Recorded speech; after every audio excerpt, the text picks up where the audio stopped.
sente zammwe kubanga banga omukulu Museveni agambye tukole ki tulwane n'ababba ne ssente zaffe tulwanagane n'abantu ababba ssente zaffe kubanga bamugambye waliwo abantu abatemaatema ssente zaffe abazitoolako abazibbira mu bajeti y'eggwanga oyo ye pulezidenti wammwe mutaaginge buli kanyampi wano aka NRM abasiiba nga banjasamira abasiiba nga munjasamira nga muntiisatiisa ebyekisiru mukulu Museveni agambye bannayuganda mulwanagane n'ababba ssente zammwe okitegeera this man amanyi okuzanya good cop and bad cop y'omuntu y'omu ye yagamba mu mwaka oguwedde ng'akola speech emalako omwaka 2024 n'agamba agenda kulwanagana n'enguzi eri mu paalamenti era we yakwatirawo ba Lugolobi n'akwata baani simanya ba Agnes Nandutawo ababba amabaati n'abakwata simanya bannaani abeerwengo okitegeera n'akwata awo abantu we yakwatira ba Mawanda n'alaga nti ali mu kulwanyisa nguzi bannamu simanya baani bannaani oyo mukyala w'erwengo MP w'erwengo oyo eyakolanga mu State House n'abakwata n'abateekayo mu kkomera awo alobesa bannayuganda nti alwanyisa nguzi naye ye muntu y'omu yatwala enguzi mu paalamenti ng'agulirira abaka bamuyisizeewo by'ayagala atugamba nti agenda kulwanyisa enguzi mu paalamenti ye yeeyongedde okunyiinyiitiza enguzi mu paalamenti era nga y'omu yali mutugamba tulwanyise abantu ababba ssente zaffe nga bazibbira mu bajeti y'eggwanga Uganda naye nga mukulu Museveni yakyasinze okunyagulula ssente z'omuwi w'omusolo ng'ayita mu kye bayita supplementary budget ssente ze bamuwa mu State House weekanga nti ssente budget eba yakatambulako like kota y'omwaka mu budget ebeera emyezi 3 ne baleeta supplementary budget naye nga supplementary budget eyo gye baleese supplementary budget ye budget etabuuzibwako etakolebwako accountability etakolebwako audit wabula nga bayisa buyisa era bw'aleeta supplementary budget eyo bw'alaba nga budget nnyingi nga ababaka tebagenda gimuyisiza asooka bagula bawaako basooka kutula ddiiru okitegeera asooka kutula ddiiru n'ababaka n'agamba mu mpisi ze biliyoni 8 nga supplementary budget njabba waaka 8 nga wababaka abasuulirayo miliyoni 8 nga bamuyisiza supplementary budget ya biliyoni 8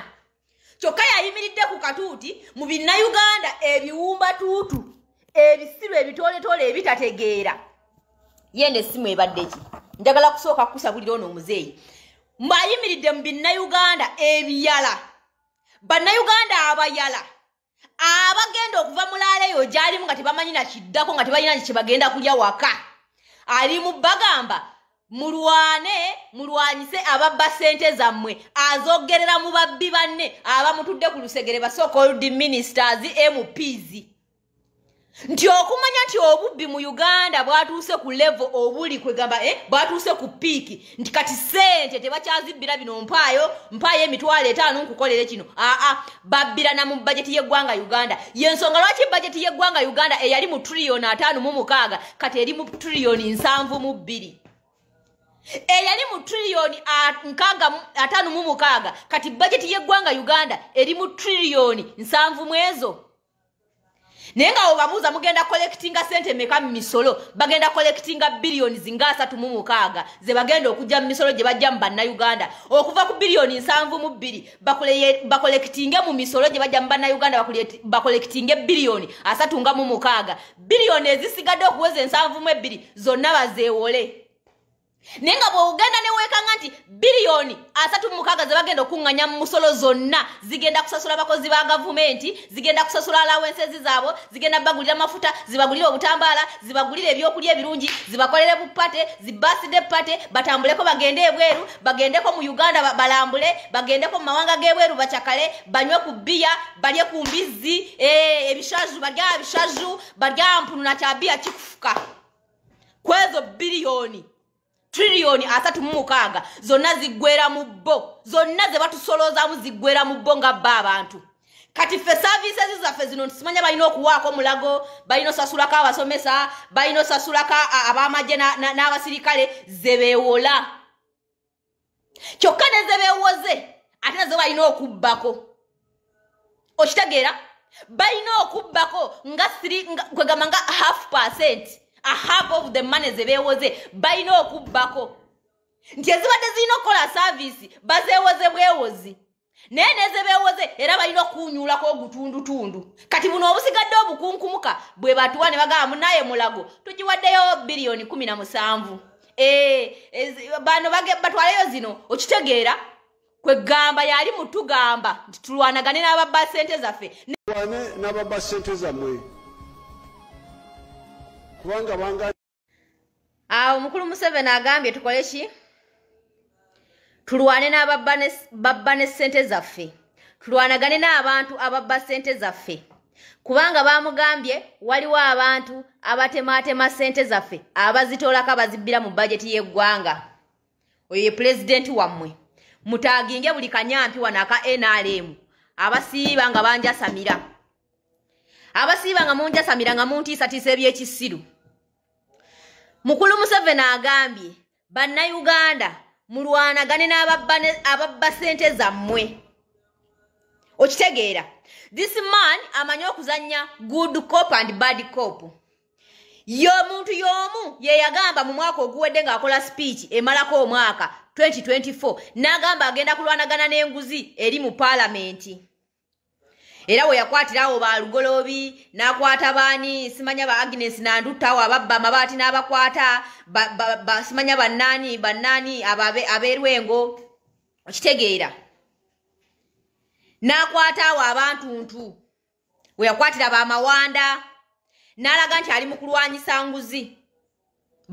simanya baani bannaani oyo mukyala w'erwengo MP w'erwengo oyo eyakolanga mu State House n'abakwata n'abateekayo mu kkomera awo alobesa bannayuganda nti alwanyisa nguzi naye ye muntu y'omu yatwala enguzi mu paalamenti ng'agulirira abaka bamuyisizeewo by'ayagala atugamba nti agenda kulwanyisa enguzi mu paalamenti ye yeeyongedde okunyiinyiitiza enguzi mu paalamenti era nga y'omu yali mutugamba tulwanyise abantu ababba ssente zaffe nga bazibbira mu bajeti y'eggwanga Uganda naye nga mukulu Museveni yakyasinze okunyagulula ssente z'omuwi w'omusolo ng'ayita mu kye bayita supplementary budget ssente ze bamuwa mu State House weekanga nti ssente budget eba yakatambulako like kota y'omwaka mu budget ebeera emyezi 3 ne baleeta supplementary budget naye nga supplementary budget eyo gye baleese supplementary budget ye budget etabuuzibwako etakolebwako accountability etakolebwako audit wabula nga bayisa buyisa era bw'aleeta supplementary budget eyo bw'alaba nga budget nnyingi nga ababaka tebagenda gimuyisiza asooka bagula bawaako basooka kutula ddiiru okitegeera asooka kutula ddiiru n'ababaka n'agamba mu mpisi ze biliyoni 8 nga supplementary budget njabba waaka 8 nga ababaka abasuulyayo miliyoni 8 nga bamuyisiza supplementary budget ya biliyoni 8 kyokka yayimiridde ku katuuti mu binnayuganda ebiwumba tuutu ebisiru ebitooletoole ebitategeera yende essimu ebadde ki njagala kusooka kukusabulira ono omuzeeyi ayimiridde mu binnayuganda ebiyala bannayuganda abayala abagenda okuva mulaala eyo gy'alimu nga tebamanyi nakiddako nga tebalina kye bagenda kulya waka ali mu bagamba mulwanyise ababba ssente zammwe azoggerera mu babbi banne abamutudde ku lusegere ba so-called ministers MPs nti okumanya nti obubbi mu Uganda bwatuuse ku level obuli kwegamba bwatuuse ku